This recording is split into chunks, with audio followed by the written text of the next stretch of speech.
kadang di mereka pemahaman salafi tidak ada doa setelah salat wajib. Tapi antara sholat sunnah qobliyah sampai iqamat itu justru mereka angkat tangan. Itu kadang mereka bilang, nggak ada loh, Nabi nggak ngajarin gitu. Jadi jangan berdoa gitu. Sikap kita gimana kalau kita? Atau yang hal yang lain tentang mereka bilang bidah gitu. Itu akibat tidak memahami hadis dan membaca kitab-kitab sunnah secara jami', secara utuh. Kitab sunnah kan banyak. Hadis mengenai ma bainal azanain da'watun mustajabah. Antara dua azan, orang Hanafiyah kan qomatnya kayak azan, Pak. Maka hadis ini harus diterjemahkan versi Hanafiyah. Qomat itu yang disebut azan kedua. Antara dua azan ada doa yang mustajab. Gitu ya. Itu kan satu hadis. Kan ada hadis lain. Nabi ditanya, wahai manakah doa yang afdol, yang mustajab? Apa kata Nabi? Fi jawfil lail, ya, sulus al-akhir, sepertiga malam terakhir. Terus kapan lagi? Ba'da kulli maktubah, setelah sholat wajib. Lo ada kok, ya, Nabi ngomong kok. Tapi Ibnu Qayyim memfatwakan bareng-bareng jamaah berdoa ba'da sholat bid'ah. Itu fatwa siapa? Ibnu Qayyim. Ibnu Qayyim siapa? Murid Ibnu Taimiyah. Ibnu Taimiyah siapa? Ya imamnya Salafi, wajar dong. Gitu. Terus apa dalil kita? Dalil kita banyak. Ya. Dari semua hadis-hadis itu kemudian ada yang lebih detail. Hadis Imam Al-Hakim. Apa kata Nabi SAW? Tidaklah berdoa, ya, mada'a qaumun, ya, wa ammana ba'duhun. Tidaklah berdoa satu kaum lalu diaminkan oleh kaum yang lain, illa ajabahullah, kecuali Allah pasti mengijabahnya. Hadis Imam Hakim, dan hadis ini dianggap sahih oleh beliau. Ini dalilnya kan sahih juga, ya. Terus gimana? Mereka ngotot, enggak, yang sahih ini. Ini berarti enggak jami' baca hadisnya. Gitu aja, Pak. Maka orang alim itu seperti yang kita katakan tadi, Abu Ishaq Asy-Syairazi, ketika ditanya satu persoalan dia jawab dengan 40 jawaban. Jika begini, maka jawaban begini. Jika persoalannya berubah, begini. Jadi dirubah, ada seninya. Mereka maunya boleh, tidak boleh. Jadi ketika saya memberikan opsi-opsi begini, dianggap nggak tegas. Ya, nggak apa-apalah. Kita nggak beramal untuk mereka kok, kita beramal untuk Allah Subhanahu wa ta'ala. Cukup? Apa lagi? Kita kalau dibilang itu kan awam nih, Ustaz. Kita nggak bisa kasih opsi jawaban itu 1, 2, 3, 4. Kita diam aja terus senyum masing-masing aja lah. Bagus. Gitu. Antum kalau diam nggak debat, ahsan. Ya. Kenapa? Karena orang ketika berdebat, walaupun dia benar, akan ada kekerasan hati, Pak, muncul. Walaupun antum benar. Saya nih, misalnya saya tahu dalilnya, misal, kan nggak semua dalil juga saya tahu. Saya mau ngasih dalil, antum mau ngasih dalil, antum mau habinya misalnya, ya, saya layanin terus sampai kalah. Tetap saja walaupun saya benar, ada perasaan di sini sombong, atau perasaan benar. Nah, ini bahaya, Pak. Maka jidal yang diperbolehkan, jidal yang ingin mempertahankan kebenaran, supaya yang lain tidak terbawa, bukan ingin merasa benar. Inilah kalam Imam Syafi'i, tidaklah aku berdebat kecuali aku ingin mendapatkan kebenaran dari orang lain. Jadi Imam Syafi'i itu kalau debat nggak mesti menang. Apa kata beliau?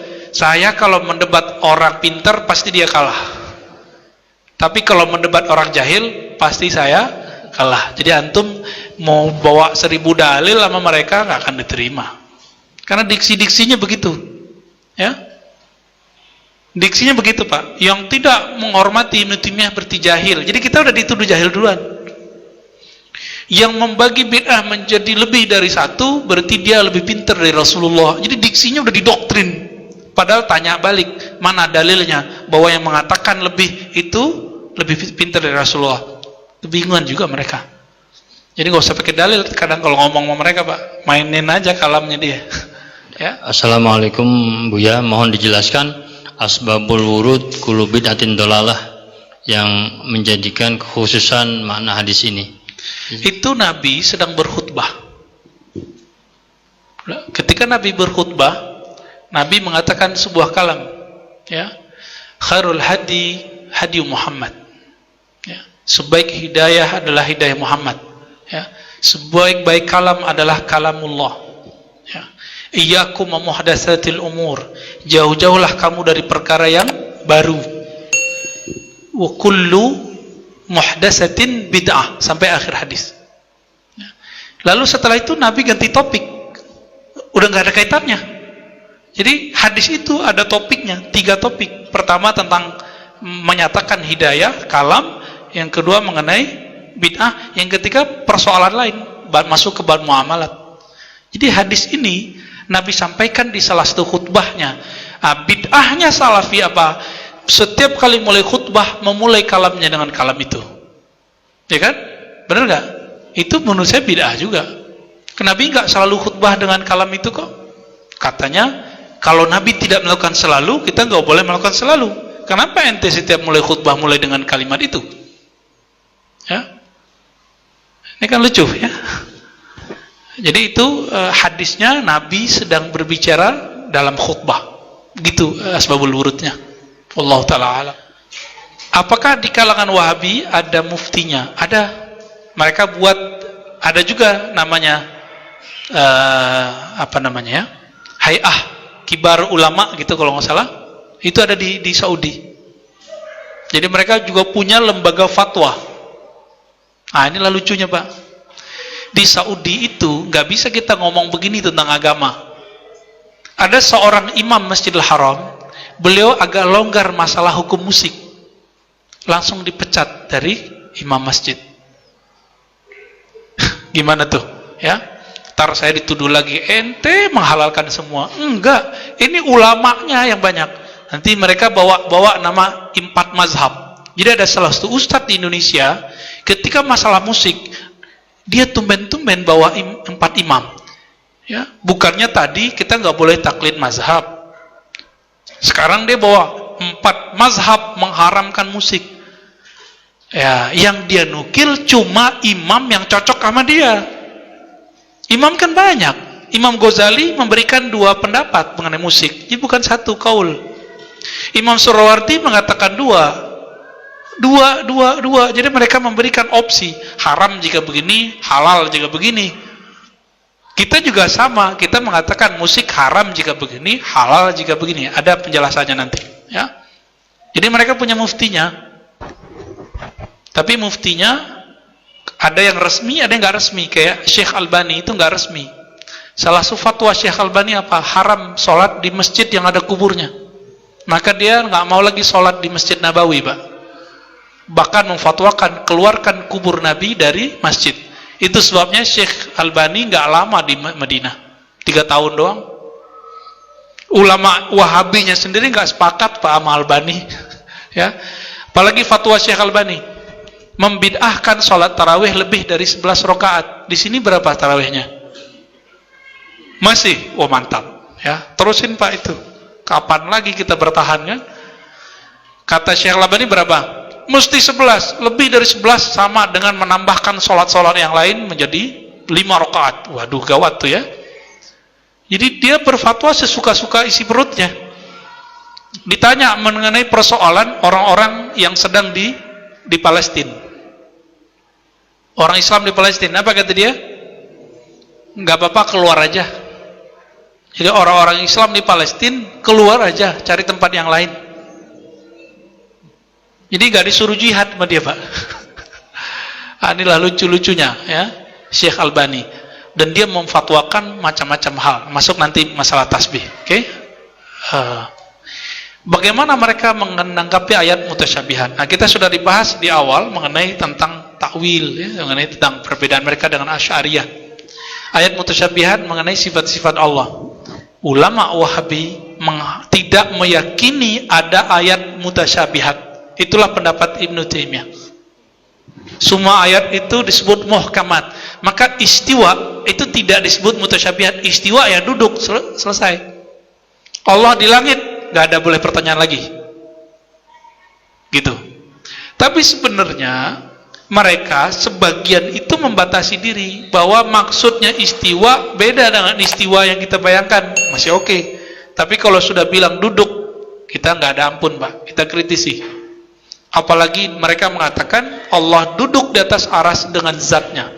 Ah, ini akibat karena mereka tidak meyakini ada ayat yang mutasyabihat. Ya. Oke. Fadhal. Ada satu. Ibu ada satu lagi dari Ibu. Sebelum kita tutup ada pertanyaan? Oh, nggak ada, Ustaz. Udah ya? Iya. Nah, kalau disimpulkan ada dua hal. Pertama tentang fatwa. Jadi fatwa itu tidak boleh sembarangan. Dia ada perangkat-perangkatnya. Maka haram seseorang berfatwa jika tidak menguasai perangkat-perangkatnya itu. Perangkatnya ini yang disebut keilmuan. Dan yang kedua, hati-hati ketika bahas bid'ah.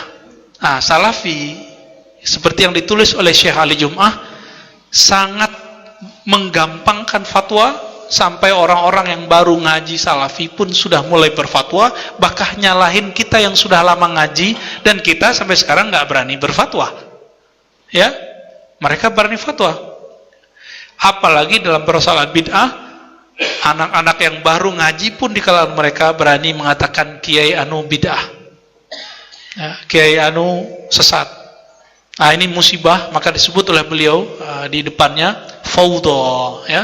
Ini musibah besar yang harus kita tangani dan kita berdoa kepada Allah semoga kita, keluarga, anak-anak kita terjaga dari musibah ini. Musibah sempitnya pemahaman. Nauzubillah min dzalik wa nasallallahu afwa wal afiyah fid din dunya wal akhirah. Ya Allah, berikan kami keselamatan di dunia dan akhirat. Berikan kelaman hati dalam diri kami. Allahumma rzuqna salamatas sadar. Berikan kami keselamatan hati. Buang dari dalam kolbu kami kebencian. Buang dari kolbu kami perasaan merasa paling benar. Matikan kami ya Rabb dalam husnul khatimah. Rabbana atina fid dunya hasanah wa fil akhirati hasanah wa qina adzabannar. Walhamdulillah rabbil alamin. Assalamualaikum warahmatullahi wabarakatuh.